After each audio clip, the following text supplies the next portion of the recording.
Assalamu alaikum. Welcome to the first blog of Khaleel for Real. Something we've wanted to do for a long time, but just never got around to doing it. Now the reason why we've started these blogs is because, as some of you know, I'm a nasheed artist and I've travelled, well, all over the world. And there seems to be a persistent question that is always fired at me. No matter where I go, people want to know this one thing. And this one thing really prompted us to decide to put together these blogs, these Khaleel for Reals. And that question is, how do I become a nasheed artist? What do I need to do? How do I prepare myself? What steps do I need to go through? Do I need experience? Do I need to go to a scholar or a singing teacher? You know, so we decided, well, look, I'm going to put it on a blog. And the first session is called, So You Want to Be a Nasheed Artist, What Do I Have to Do? Now, for me, nasheeds is just a form of dawah. It is something that I do personally to convey the message of Islam. So as far as I am concerned, if you want to be a nasheed artist or a Muslim rapper or a Muslim word-spoken poet, from my perspective, you really need to be a person who is interested in spreading the deen of Islam through the arts, through nasheeds, this type of thing. So that is one way of figuring out if you are serious about it. How much are you involved in spreading the deen of Islam through your words, through your example, through just good old-fashioned dawah? Because before I sang, before I did these nasheed things, you know, I did personal, interpersonal dawah, you know. This is something we can talk about at another blog, inshallah.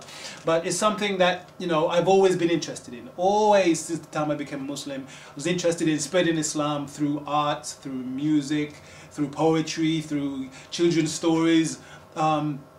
So it was natural that when I became a nasheed artist, I would now take the vehicle of music and singing and use that. As I said, I believe that you should first and foremost be a da'i, a person who's interested in spreading the message of Islam. And in that, there is always a very important question. And that question is, how sincere are you? Or what is your intention? Why is it you want to become a nasheed artist or a rapper? Because in the society that we live, the person who is on the television, who is on MTV Base, the person who's making videos, the person who's touring, they are seen in a particular light. They are seen as celebrities. They are seen as very rich people who have all the glam and the glitz and the glitter. That's why at the moment you have this crazy celebrity worship that we're experiencing through Heat magazine, Hello magazine, I'm a big brother, get me out of here. Sorry, I'm a celebrity, get me out of here, big brother. I don't watch telly, I don't know those things. So, so the idea of celebrity and pop stars has a certain connotation to it. So people think that if they latch onto that connotation, they will latch onto the lifestyle, they'll latch onto the wealth and the riches and everything else that goes with it. And as a nasheed artist, of course, we're not a million miles off of that. Yeah, we're at a smaller stage, much smaller scale. But still, there is that notoriety. You know, we are dazzled by 786 on stage. We love to see Sami Yusuf. We love to, you know, see them on stage and the excitement and the feelings that we get from that. So the connotations and the belief that we are experiencing the same type of thing as a mainstream singer or rapper, you know, people think that's the case. For example, people think that I'm a millionaire. They think that I'm rich. You know, they think that we, everything we do is glamorous. And, you know, I went to a performance and some kids were touching me. They said, oh, you're actually real, you know. And they asked me questions like, how did you get on the television? Because they have this cultural expectation that you must be some kind of, I don't know, some kind of super person or something, that you're not a real person. But we're real people, obviously. So that connotation, that belief that the nasheed artists are something special, may be one of the reasons why people feel like they want to move into the industry. And they may not be thinking of becoming da'is. They may not be thinking of the hard life that we do experience, which is to do with, you know, being on the road, being in a recording studio, the long months of preparing an album and doing, you know, things that you just don't see on the screen. So we're going to go into that, but I'm going to break for a second, just for a quick break. But we'll be back in a minute for Khaleel for Real. Assalamu alaikum. Stop in the name of the Sharia law!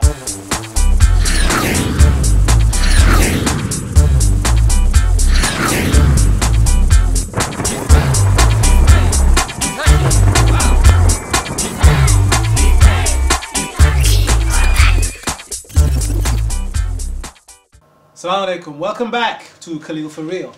As I was saying just before we broke, the expectation, the rough and the ready side of the nasheed industry that you don't see. You know, 3 or 4 seconds before I go on stage, I'm sick, you know, and I often say to the people with me, you know, why did I put myself through this? Why am I going through this? You know, I'm nervous, you know, I can't think straight, my mouth is dry, my legs are shaking, you know, all the stress that we go through. You feel so nervous, you feel ill.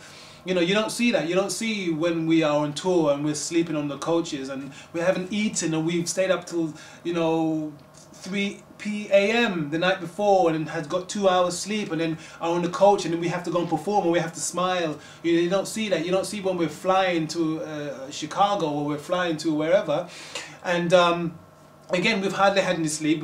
We've been sick on the plane, or we've been sick because we've eaten something that doesn't agree with us because we're in a different country. You don't see any of that. And these are things that why we're doing this blog, to kind of talk about these things, throw them out there, to really get people to consider, well, you know, after all that, you know, I'm not really going to make a lot of money, you know, I do get a lot of stress, is it really something I want to get into? And if you say after all that you still want to do it, mashallah, you know, it's good. It's good that you want to do it, but of course you have to keep your eye on the intention and you have to keep your eye on the ego, this thing, the nafs that we keep talking about, we keep hearing about, because of course from the perspective of the artists, you can imagine the attention we get. You can imagine the amount of people that want our autographs, want to take pictures with us. You know, they treat us as if we're not a normal person. We get preferential treatment. Some people will only treat you that way because of your notoriety. You know, so you have to really think about that as well. What exactly? So the ego, yes, of course. So the ego is a trap.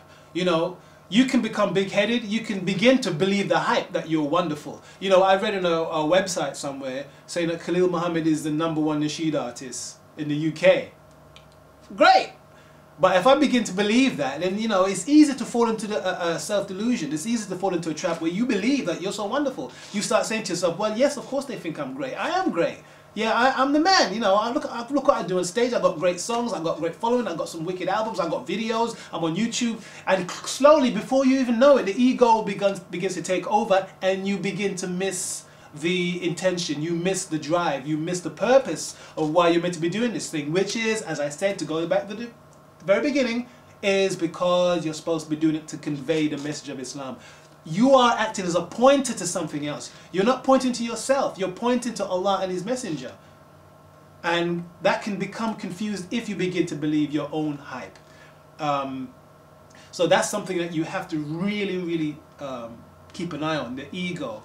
And of course I would suggest that you search yourself, you look into yourself. Again, conveying the message of Islam is something that I admire very much. Those brothers who will stand on the street corners of high streets up and down the world with a little table, with a little dawah leaflets, and they will speak to people on the ground.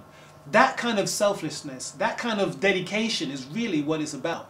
And they are not so preoccupied with their own performance. If you think about them speaking to people, perfect strangers on the street, as a performance, as trying to show the best side of Islam, try to have convincing arguments, to try to be polite. You know, they're not too worried about how they look because they're pushing a message out there and the message comes first. And this is what we should be doing, pushing the message first. And then, of course, the things that we use as a vehicle to get that message over, which is CDs, which is videos, which is YouTube, blog things and this type of thing. Those are the vehicles that we use to push them out. Those are only secondary. So it's important that we get these things into some kind of perspective. I'm going to stop there. Just want to let you know that Khaleel for Real is going to be a regular on your YouTube or wherever we are. And if there's anything I've said which is incorrect, which is probably lots, because I'm by no means an expert, or if there's any questions or things you want to send in, queries, by all means, send it to Khaleel4REAL @hotmail.co.uk, and we'll see you for part 2 of So You Want to Be a Nasheed Artist. And I'll see you there, inshallah. Assalamu alaikum wa rahmatullahi wa barakatuh.